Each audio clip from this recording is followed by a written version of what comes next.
Praise the lord. ప్రభునందు ప్రియులారా, బాగున్నారా? దేవుని యొక్క వాక్యం చెప్తున్న మాట ఏంటంటే, మనం ఈ లోకంలో యాత్రికులమును పరదేశంలో అయి ఉన్నాం. మన యొక్క నివాసము భూమి మీద నీడ అంత అస్థిరం. ఈరోజు ఇక్కడ, ఆ రోజు అక్కడ. నీడ కాసేపు ఇక్కడ ఉంటుంది, నీడ కాసేపు అక్కడికి. సూర్యుడు మారుతున్న కొద్దీ మారిపోతూ ఉంటుంది.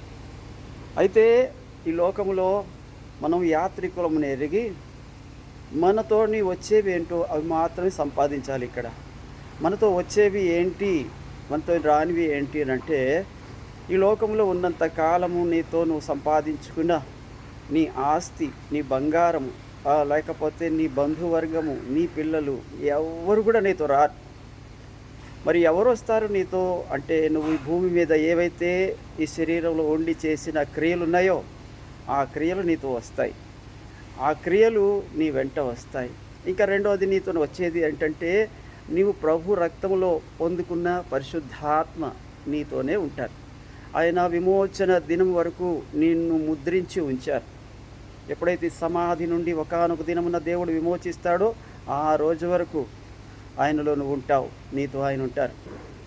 ఇక మూడవది, దేవుని యొక్క పరిశుద్ధ గ్రంథములోని నువ్వు పొందిన పరిశుద్ధాత్మ లేకపోతే బాప్తిస్మము తీసుకున్నావే, ఆ బాప్తిస్మము, ఆ యేసు రక్తం నీతోనే నీలోనే ఉంటుంది. ఈ మూడే నీతో వచ్చేవి. ఒకటి నీ క్రియలు, రెండు నీలో ఉన్న పరిశుద్ధాత్మ, మూడు నీలో ఉన్న దేవుని యొక్క రక్షణ, నీ మీద ఉన్న దేవుని రక్తం. మరి వీటిని కాపాడుకోవాలి, ఈ మూడిటిని కాపాడుకోవాలి.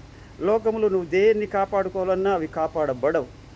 ఇవన్నీ కాపాడుకుంటే కాపాడబడతాయి, నిన్ను కాపాడుతాయి నరకాగ్ని నుండి. అలాగ నువ్వు కాపాడబడి దీవించబడదు గాక. Praise the Lord. వందనాలు.